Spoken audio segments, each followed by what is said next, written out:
What's going on, family? Welcome to Millionaire Mindset with Tayler Jacobs. This is a show designed to help you get into the mind of how I built our multi-million-dollar corporation without ever borrowing money from the bank. And I hope that the information that you get from this show can help take you to the next level. Let's get it. Look, I was raised different. I see the whole game different. Gotta go hard like LeBron in the paint with it. We don't just play different. Every day we think different. Wake up in the morning, talk to Christ. You know I pray different. Used to play it.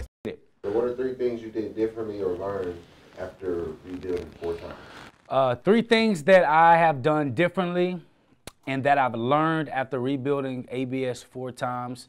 The very first thing that I learned was that slow and steady does win the race. I know in this world where it's a microwave type of mindset and everybody is talking about growing wealth and get to wealth fast and build wealth fast, but Proverbs 13:11 says, wealth gained hastily, you lose it just as fast, but wealth gathered little by little grows over time.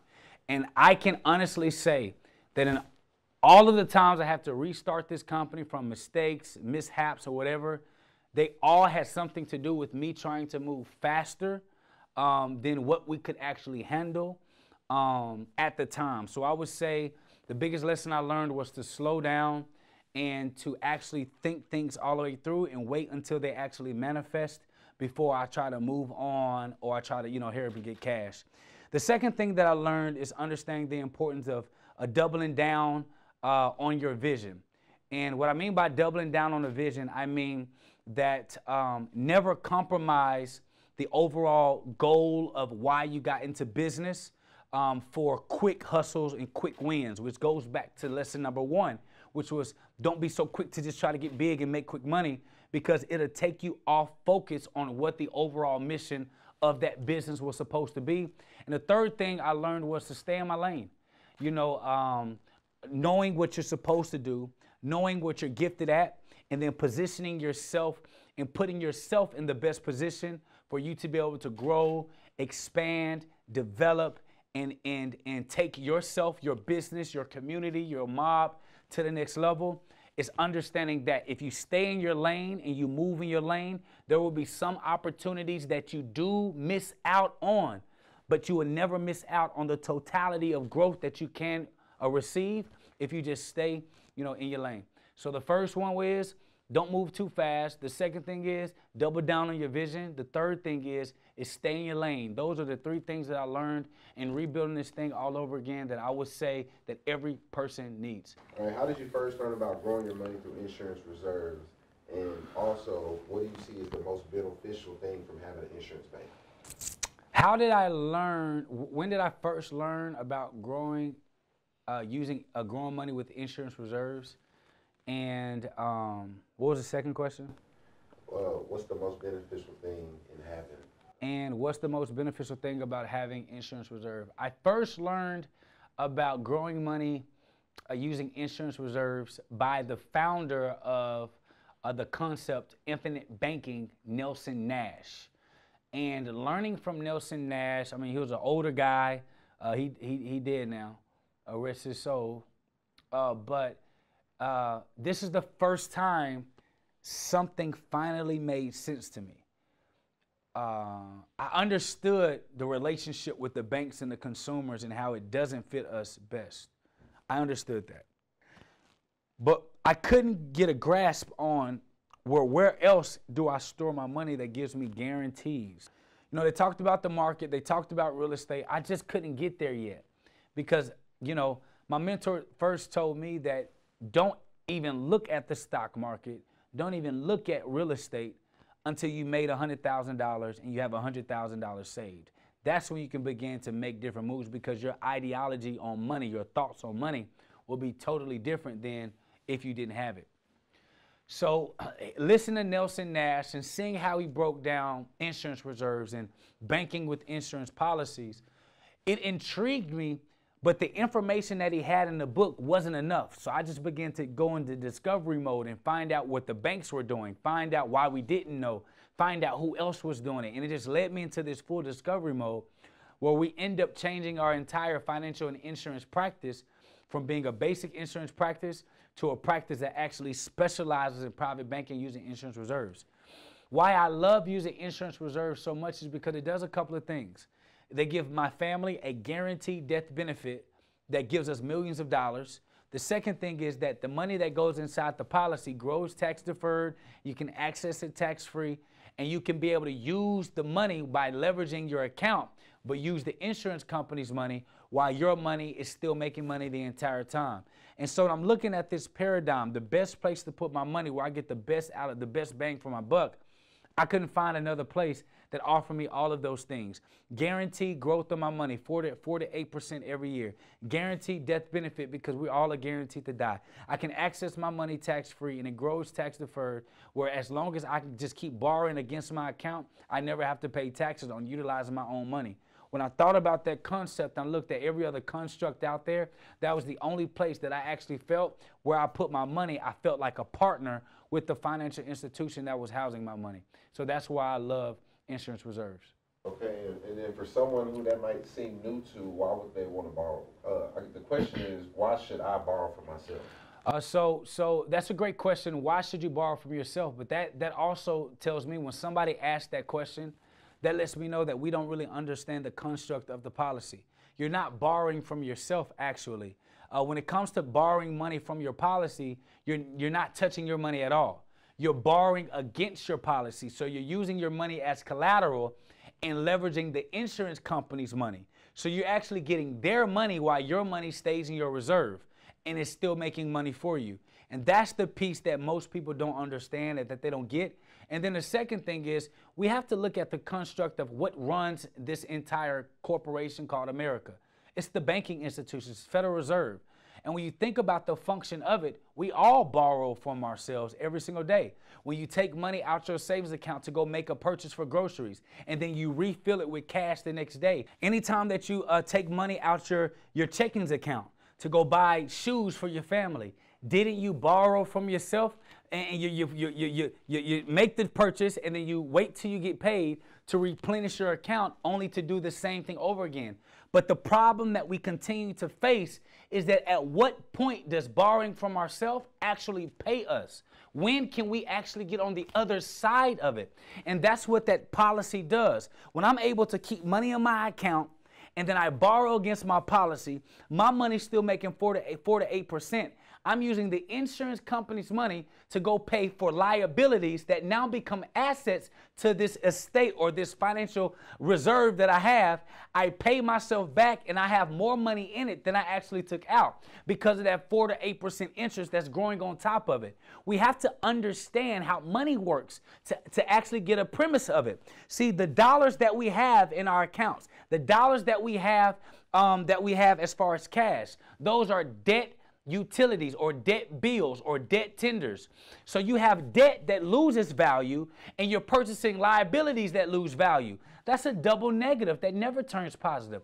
But when you turn that debt and you turn it into asset cash by putting it inside of an insurance reserve, then you leverage that and then you get the insurance company's money. Your money is still growing. Now your cash is an asset. Assets grow in value. You're using the insurance company's money. You go make purchases on liabilities. You turn that around. And so that's the only time that you can actually get control over the borrowing that we do every single day. We all are borrowing and replenishing. Borrowing and replenishing. The moment we realize that will be the moment that we'll see that we've been hustling backwards because all of us don't run our financial houses like banks. That's why I say everybody can be a bank. That's why I tell people to really get into our information, because the moment you begin to understand the psychology that you too can become a bank will be the moment that your life is changed forever. So I'm going to see it. This is Amir's question. How do you differentiate social currency and financial currency becoming an influencer? Okay, I got you. Oh, that's a great question, Amir. Okay, all right. So the question is, how do I differentiate social currency from actual physical financial currency? There's a big difference. One pays bills and one makes you look good. But I believe there has to be a balance in between the two. Somebody can have financial currency but don't have social currency. The social currency is the relationships that are built over time where people trust you. So it's easier to get financial currency if you have the trust of the people. The financial currency side is you can become financially well and be just fine, but it's harder for you to get the trust of the people because they don't know you. And so when you merge the two, getting that social currency, which is influence, being somebody that's able to influence people to do something, being considered as somebody who is who's on the forefront of an industry, or that gives massive value, where people begin to appreciate you on a deeper level, and you balance that with the ability to offer products and services that can back up your social currency, therefore infusing the two, making it so much easier to accomplish and build wealth. Because today, I can lose all the money that we have, but because I built social currency and I have the proper products and skill sets to be able to amass money again, I can leverage my social currency to get financial currency again. However, if I didn't have social currency, no reputation, no relationships, and I lost my business, it will be harder for me to build again because I don't have the ability to have this social currency where I can leverage the relationships and the trust from the people who are in this sphere, who believe in me or who follow me or who are, avid fans of me or who are in the circle that I teach on a regular basis. So I think it's the balance of the two which keeps you wealthy and keeps you successful. I think that you can be too much, have financial currency, no social relationships or a good reputation. You'll make quick money, but it's hard to stand. And I think that you can have a lot of social currency and no money because you don't have a product or service to offer. So it's going to be harder for you to stay consistent as somebody, wanting to achieve financial independence. So I think it's the levying of both of them, and the levying of the two, which allows for you to still stay in people's mind and still be able to take care of your family's bills and your responsibilities at the same time. So I think it's both and, not either or. That was pretty good. Do you prefer? I love not thinking and just answering questions, bro. Do you prefer silk drawers or cotton? Silk drawers or cotton? Okay. Do I prefer silk drawers or cotton? It depends on if I'm at home. It's Chad, bro. Let me answer. Do I prefer silk drawers or cotton? Nah, but for real, here's the next serious question. All right. Backdoor your social currency and financial currency. If you had 90 days and $100 with no social currency, how would you rebuild ABS? If I had $100 and I had 90 days. And you are who you are, but you can't use your credentials. You can't say I'm Jay Tayler. And I am who I am, but I can't use my credentials. How would I rebuild ABS? And I can't use any of my relationships I currently have. You can have the same phone. If we went to New York tomorrow. And I can't have the same phone. Can't have nothing. I'm in a new city, new place. The very first thing I would do to build ABS, I'll need to know that in order to build ABS, you have to have something to stand on. So I would take that $100 and do I have a car? Yes. I will fill up my tank. I will fill up my tank and I will go find a company that will allow for me to sell for them. I would then sell their products, use that commission, save a little bit of that commission to be able to stay. I would probably spend 20% of whatever I make for where I stay. So if that means I got to stay in my car for a little bit, if that means I got to, jump couches for a little bit so I can be able to keep the 80% of my reserve so I can have something to build on, I would continue to sell. The only thing I would think about is how can I provide a service to this person and sell for them.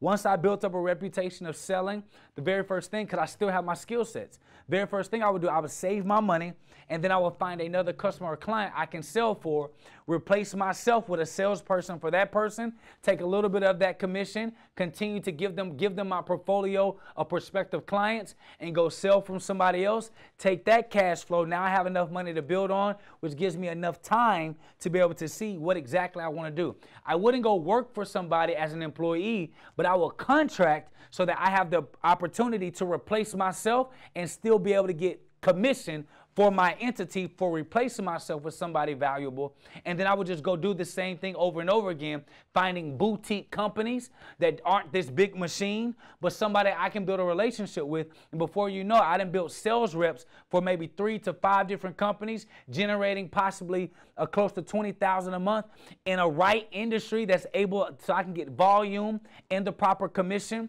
And then I will take that cash, and then I will be able to then go create a course that teaches people how to sell and how to scale a sales team by creating this sales company. And I will take that course money, and then I will be able to push that, give it to my salespeople for them to be able to push, and then I will be able to grow ABS all over again, just like that.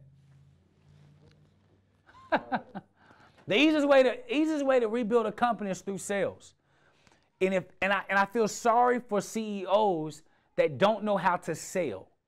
Because if you do not know how to sell, that means you do not know how to go find meat, and you depend too much on other people.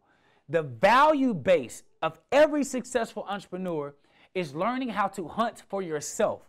Because if you can hunt, they can take technology away, they can take your money away, your team can stab you in the back, you can lose all your funds tomorrow. But on that next day, you can pick yourself up and you can position yourself as an authority so that you can be able to get back what you lost. You got to learn the art of selling, and you'll be able to get back to where you need to be.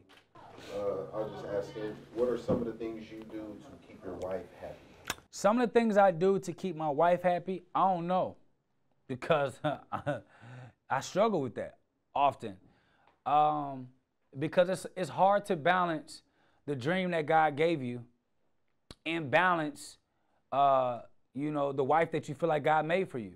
Because each of the marriage is a business, your business is a business, and learning how to maneuver and move between the two, it's a hard balance. And I can't honestly bold-faced sit here and do a video and say that I got it figured out.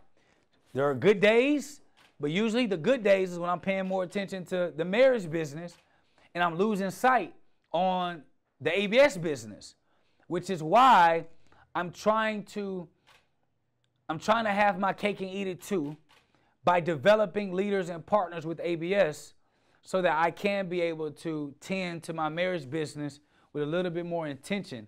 But I think that everybody tries to find balance, and you just need to try to find harmony. Some areas, sometimes you're going to be paying more attention to something in your life than the other. Somebody's always going to feel neglected. Nobody's always going to be happy. There will be peaks and valleys, and you have to be willing to be okay with the repercussions and the consequences that comes with you not tending to something in a certain way that you did previously before. So I truly believe that when it comes to making my wife happy, I try to be as intuitive as I can, but I don't always hit the mark every time. And it's a sacrifice that I make in trying to balance both a business and in a marriage.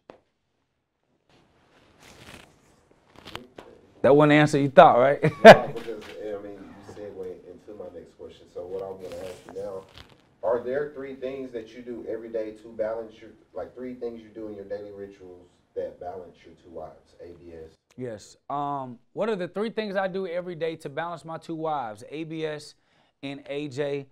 Again, I try to stay away from balance because that takes too much of, okay, I'm going to do 2 hours here, 2 hours here, 1 hour here, and then I'm off balance because I'm trying to focus on 2 hours here. I just look at it all like harmony, like my world. You know, sometimes there's summer, other times there's winter, sometimes it's spring, sometimes it's fall.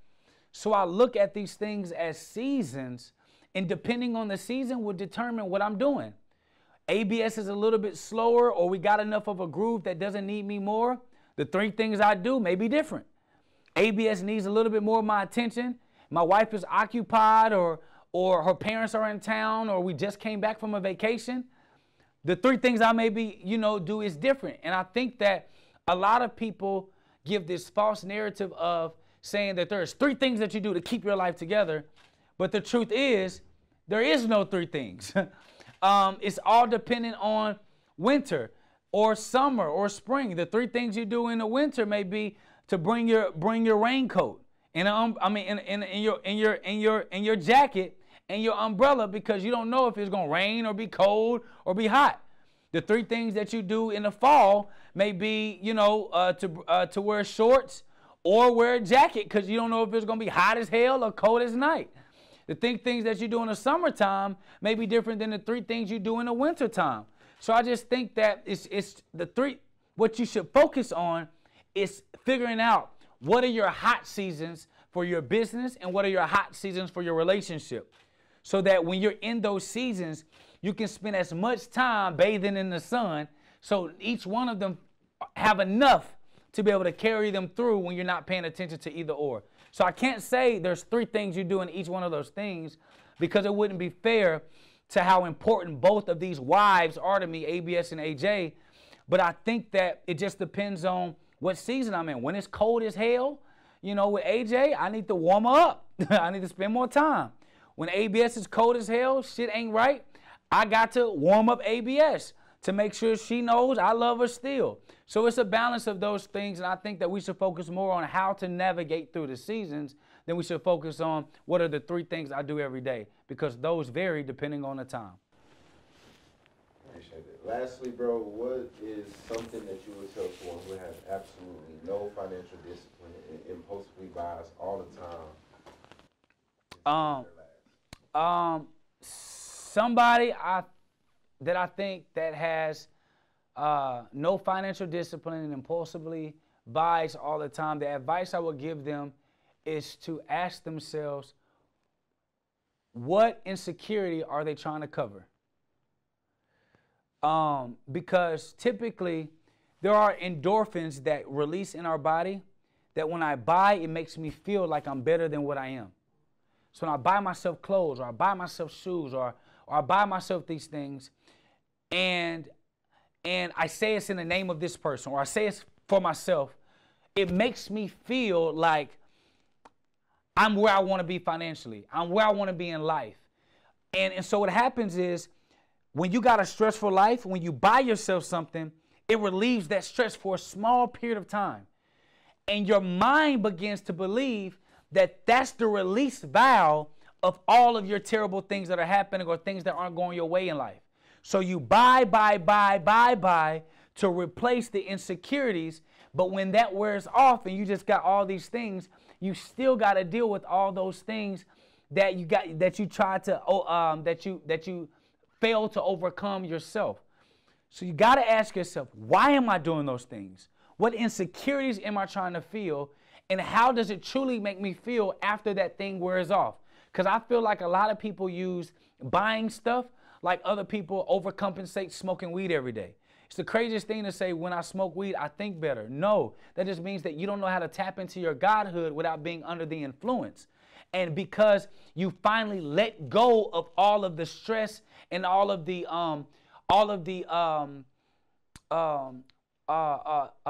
hard criticism you give yourself when you're high, you don't know how to let go of those things when you're sober, because when you're sober, you actually get so much more creativity because you're not under the influence. And I think it's the same thing when it comes to people purchasing. I overcame my addiction buying stuff when I realized that when I was in high school or when I was a child, I was the kid everybody made fun of because I had to buy my clothes from Dollar General and I couldn't afford it. So I was trying to overcompensate and I was buying stuff I couldn't afford so that I can prove to everybody, like, look who made it now. I'm good. I don't need your help no more. We straight. Look at what I got. And then what happened was I started putting myself in a worse position, and I started hating myself even more because now I got to keep up with the persona that I didn't want in the first place. So when I dealt with those insecurities, I called them out. After you deal with the insecurities, you have to replace your insecurities with a focus. So I replaced my insecurity with a focus and said, what am I going to work toward that's going to be a reward for me in the same way that buying was? So I began to save for a reason, and that saving started off when I saved this much, I'm going to then buy myself something I'm going to remember forever. So if it was a Benz, or if it was paying off my parents' mortgage, or if it was a Rolex, I wanted what I purchased to be more memorable than it was just a short hit. And when we're able to recognize those different things, you'll realize that when you have that temperament and you can save, you actually get better things with better quality in life. And you actually begin to realize that the stuff that you're purchasing don't really mean nothing to you in the first place. Okay, now this is lastly. What's 3 saving tips that you would give that same person? 3 saving tips I would give that same person would be, 1, first of all, figure out why you're saving. Why you're saving. What are you saving for? Typically, people have a hard time saving when they don't know what they're saving for. Nobody wants to save for a rainy day. Like, no matter what people say, save for a rainy day. For what? For what? I'm going to deal with the rain when it comes. I like rain. So you got to figure out what you're saving for. And what I would suggest, whatever you want in life. So if I wanted, say I wanted,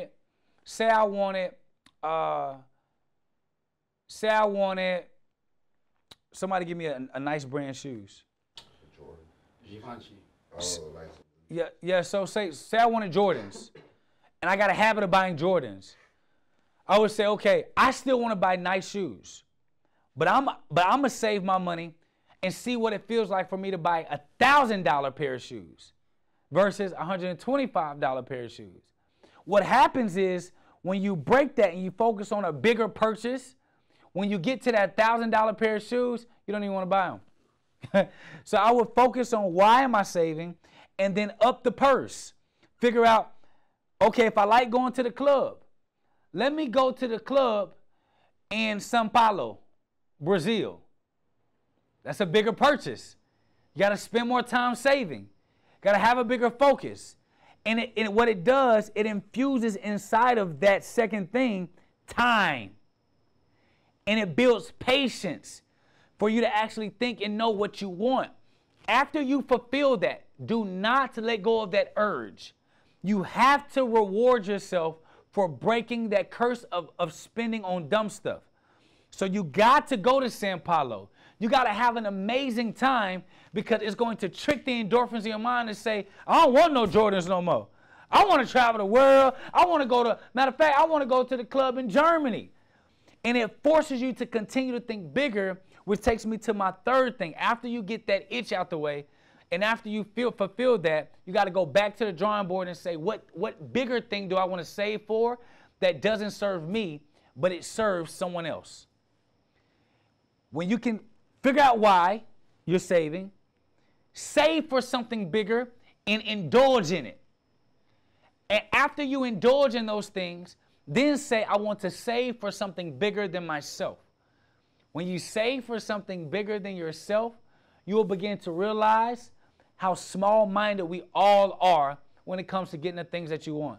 And so those are the 3 strategies I would do, because those other financial things, they don't work. If they did, more people would do it. When I was saving and I began to save and you save all the money I had, I indulged in everything I wanted, except I began to move the finish line further. So when I purchased that thing I wanted, I said, okay, I want this bigger.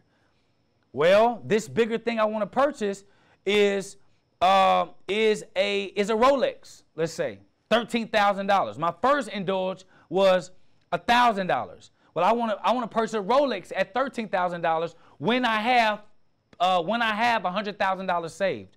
Or mine was when I make $1 million cash. So that I seen in my bank account, right? So now I changed the rules. I can get this when I accomplish that. Therefore saying I got more money in my savings account, but I had to trick my mind to say I can get this that wasn't 13. I can get this $18,000 watch when I have made $1 million cash in my business. Does that make sense? So now I didn't trick my mind. My mind only cared about this. But I set a contingency plan that says I'm going to have more in my account, but this is going to be the reward for hitting that. Then you begin to start putting those contingencies. I can get this if I do that.